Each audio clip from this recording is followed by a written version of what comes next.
வணக்கம். நீங்கள் இணைந்திருப்பது இலங்கையின் முதற்தர செய்தி வழங்குனர் நியூஸ் ஃபர்ஸ்டின் மதிய நேர பிரதான செய்திகளுடன் உங்களுடன் இணைந்து கொள்ளும் நான் கௌதமி நந்தபாலா. முதலில் தலைப்புச் செய்திகள். திருகோணமலையில் போலீஸ் ஆணையை மீறி பயணித்த வேன் மீது போலீசார் துப்பாக்கி பிரயோகம். போத்தலில் அடைக்கப்பட்ட அல்லது பொதியிடப்பட்ட உணவுக்காக பயன்படுத்தும் எண்ணெய் வகைகளின் தகவல்களை அச்சிடுவது கட்டாயமாக்கப்பட்டுள்ளது. சர்வதேச செலவாணிகளை ஈட்டுவதில் பெண்களின் பங்களிப்பு அதிகம், ஜனாதிபதி தெரிவிப்பு. செயல்திறனுடன் மின்சாரத்தை பயன்படுத்துமாறு இலங்கை மின்சார சபை மக்களிடம் கோரிக்கை. இனி விரிவான செய்திகள். தேசிய பெண் செய்கையாளர் மாநாடான சித்தமு கலன்னாவு மகாவலி திடலில் ஜனாதிபதி மைத்ரிபால சிறிசேன தலைமையில் ஆரம்பமாகியது. தேசிய வேளாண்மை வாரத்தினை முன்னிட்டு விவசாய அமைச்சினால் இந்த நிகழ்வு ஏற்பாடு செய்யப்பட்டிருந்தது. இந்த நிகழ்வில் விவசாய சங்கங்களின் உறுப்பினர்களுக்கு ஜனாதிபதி மைத்ரிபால சிறிசேனவினால் நிதியுதவியும் வழங்கி வைக்கப்பட்டது.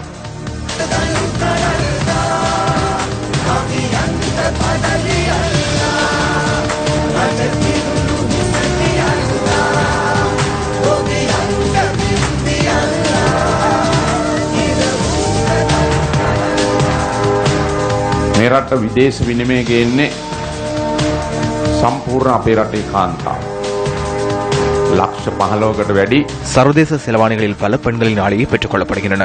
1.5 மில்லியனுக்கும் மேற்பட்ட தொழிலாளர்களால் பெறப்படும் நிதி நாட்டின் சொகுசு வாழ்க்கை முறைமையை தீர்மானிக்கின்றது. அவர்கள் கார்களையும் அதிசொகுசு பொருட்களையும் தமது இல்லங்களுக்காக பெற்றுக் கொள்கின்றனர்.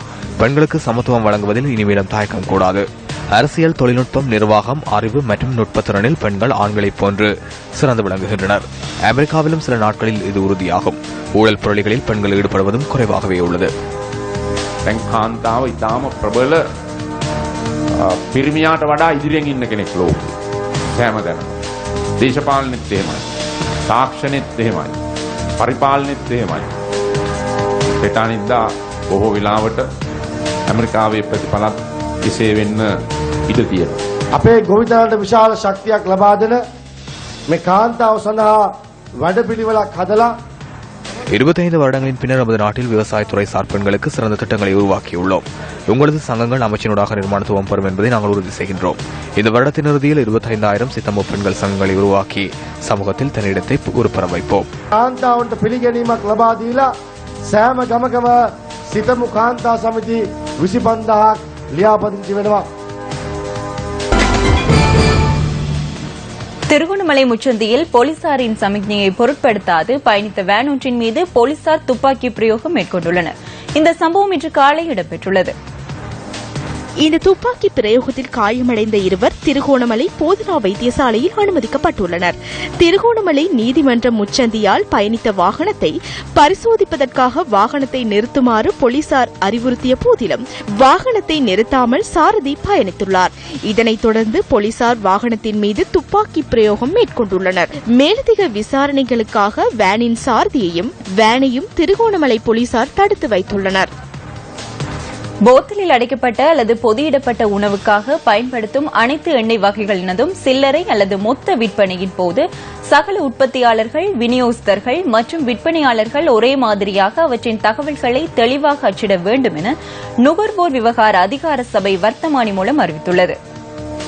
பொருளிலக்கம், உற்பத்தி திகதி, காலாவதி திகதி, அளவு, அதிகபட்ச சில்லறை விலை, உற்பத்தியாளர் பெயர் மற்றும் முகவரி, இறக்குமதி செய்யப்பட்டதாயின் இறக்குமதியாளரின் பெயர் மற்றும் முகவரி, இறக்குமதி நாடு என்பன அச்சிடப்பட வேண்டும் என அதிகார சபை குறிப்பிட்டுள்ளது. அத்துடன் உணவுக்காக பயன்படுத்தப்படும் எண்ணெய் வகை மொத்தமாக இறக்குமதி செய்யப்பட்டு மீண்டும் பொதியிடப்பட்டிருப்பின் உற்பத்தி திகதி மற்றும் மீள் பொதியிடப்பட்ட திகதி என்பவற்றுடன் கலப்பு எண்ணெய் வகையாயின் அதில் அடங்கியுள்ள எண்ணெய் வகை மற்றும் அதன் விகிதம் தொடர்பான தகவல்களுடன் கலப்பு செய்யப்பட்ட எண்ணெய் என்ற அறிவித்தல் என்பனவும் அச்சிடப்பட வேண்டும் என வர்த்தமானியில் தெரிவிக்கப்பட்டுள்ளது.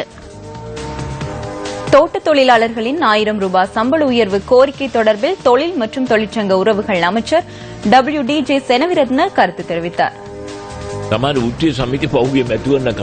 தோட்ட தொழிலாளர்களின் நாளாந்த சம்பளத்தை 1000 ரூபாவாக அதிகரித்து தருவதாக சில தொழிற்சங்கங்கள் கடந்த தேர்தல்களின் போது வாக்குறுதி அளித்தனர். அந்த வாக்குறுதி அல்ல, அவை வாக்குறுதி அல்ல. இவை அனைத்தும் வர்த்தக நோக்கில் மேற்கொள்ளப்பட்டவை. இந்த தொழிற்சங்கங்கள் கவனமின்றி வழங்கிய வாக்குறுதிகளே இவை. 100 ரூபாய் சம்பளத்துடன் நாளாந்த வாழ்வினை கொண்டு செல்வது சிரமமானது என்பது நமக்கு தெரியும். அதேபோன்று பெருந்தொகை சம்பளத்தை உடனடியாக அதிகரிப்பதும் கடினம் என்பதை தோட்ட தொழிலாளர்கள் புரிந்து கொள்வர். நாங்கள் கலந்துரையாடி 730 ரூபாய் சம்பளத்தை பெற்றுக் கொடுக்க முன்வந்துள்ளோம். வரும் வெள்ளிக்கிழமை இந்த உடன்படிக்கையில் தொழிற்சங்கங்களுடன் கையெழுத்திடுவோம் என நான் எதிர்பார்க்கின்றேன். සේවය පක්ෂයත් බතු සේවක උච්ච සමිති අතර ඇතිවන සාමූහික විසඳුමක් අත්සන් කරන්න බලාපොරොත්තු වෙනවා. செயற்திறனுடனும் சிக்கனமாகவும் மின்சாரத்தை பயன்படுத்துமாறு இலங்கை மின்சார சபை மக்களிடம் கோரிக்கை விடுத்துள்ளது. மின்சார பாவனை அதிகரித்துள்ளமை தொடர்பில் கண்டறியப்பட்டுள்ளதாக மின்சார சபையின் ஊடக பேச்சாளர் சுலக்ஷண ஜெயவர்தன குறிப்பிட்டார். நாட்டில் நாளாந்த பாவனைக்காக 40 மணித்தியால கிகாவாட்ஸ் மின்சாரம் தேவைப்படுவதாகவும் வார இறுதி நாட்களில் சுமார் 30 மணித்தியால கிகாவாட்ஸ் மின்சாரம் தேவைப்படுவதாகவும் அவர் சுட்டிக்காட்டினார்.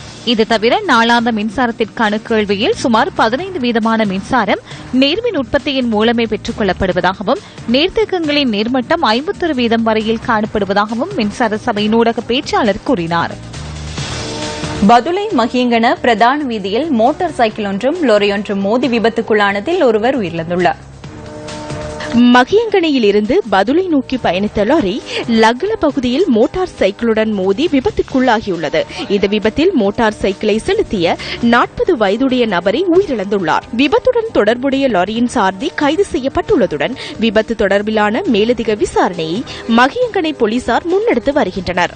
இதேவேளை நானோயாவில் லாரி ஒன்று சுமார் 30 அடி பள்ளத்தில் வீழ்ந்து விபத்துக்குள்ளானதில் 2 உயிரிழந்துள்ளதுடன் மேலும் 7 பேர் காயமடைந்துள்ளனர். நுவரெலியா தலவாக்கலை பிரதான வீதியின் நானோயா கிலா ரன்ரன் தோட்டத்தை அண்மித்துள்ள பள்ளத்தில் நேற்று மாலை 6 மணியளவில் லாரி வீழ்ந்துள்ளதாக போலீசார் தெரிவிக்கின்றனர். லாரியில் பயணித்த 9 பேரும் பலத்த காயங்களுக்குள்ளான நிலையில் பிரதேச மக்களின் உதவியுடன் மீட்கப்பட்டு நுவரெலியா வைத்தியசாலையில் அனுமதிக்கப்பட்டுள்ளனர். இவர்களில் கவலைக்கிடமான நிலையில் இருந்த 2 வைத்தியசாலையில் அனுமதிக்கப்பட்ட போது உயிரிழந்துள்ளதாக நுவரெலியா வைத்தியசாலையின் பேச்சாளர் ஒருவர் கூறினார். கைத்தொலைபேசிகள் மற்றும் கைத்தொலைபேசி உதிரிப்பாகங்களை திருடிய 2 அம்பலாங்கொடை பகுதியில் வைத்து கைது செய்யப்பட்டுள்ளனர். போலீசாருக்கு கிடைத்த ரகசிய தகவலின் அடிப்படையில் இந்த 2 சந்தேக நபர்களும் கைது செய்யப்பட்டுள்ளனர். கைது செய்யப்பட்டவர்கள் அம்பலாங்கொடை பகுதியை சேர்ந்தவர்கள் என போலீசார் தெரிவிக்கின்றனர். இருவரும் கைது செய்யப்படும் போது 8 லட்சம் பெறுமதியுடைய திருடப்பட்ட கைத்தொலைபேசிகள் மற்றும் உதிரி பாகங்களை தம்மிடம் வைத்திருந்ததாக போலீசார் குறிப்பிட்டனர். 17 மற்றும் 18 வயதுடைய 2 சந்தேக நபர்களில் ஒருவர் பாடசாலை மாணவர் ஆவார். கைது செய்யப்பட்ட சந்தேக நபர்கள் இன்று பலப்பிட்டிய மாவட்ட நீதிமன்றத்தில் ஆஜர்படுத்தப்பட உள்ளனர். யானைகளின் இருப்பிடங்களில் மனித தேவை அதிகரிப்பதனால் மனிதனுக்கும் யானைகளுக்கும் இடையிலான முறுகல் நிலை அதிகரித்து வருகின்றது. மட்டக்களப்பு கிரான் பிரதேச செயலாளர் பிரிவிற்குட்பட்ட மினிமினித்தவழி கிராம மக்கள் யானைகளின் அச்சம் காரணமாக தமது வாழ்வாதாரத்தை முன்னெடுப்பதில் பெரும் சிரமங்களை எதிர்நோக்கி வருகின்றனர். காட்டு யானைகளில் இருந்து தம்மை பாதுகாத்துக் கொள்வதற்காக ஒரு யானை வேலி இல்லாத காரணத்தினால் இங்கே யானை விரட்டி எனப்படும் ஒரு வகை நூல் வகையினை தமது வேலிகளில் கட்டியிருக்கின்றனர். இவர்கள் முற்றுமுழுதாக எம்மிடம் கோரிக்கை விடுப்பது இவர்களுக்கான ஒரு நிரந்தர யானை வேலி அமைத்து தருமாறு கோரிக்கை விடுத்து நிற்கின்றனர். நியூஸ் ஃபர்ஸ்ட் செய்திகளுக்காக மட்டக்களப்பு மாவட்டத்தின் கிரான் மினிமினித்தவழி பிரதேசத்திலிருந்து உதயகுமார் உதயகாந்த். இந்த கிராமத்தில் 35 குடும்பங்கள் வாழ்ந்து வருவதுடன் இவர்களுள் சிலர் பழங்குடியினர் ஆவர்.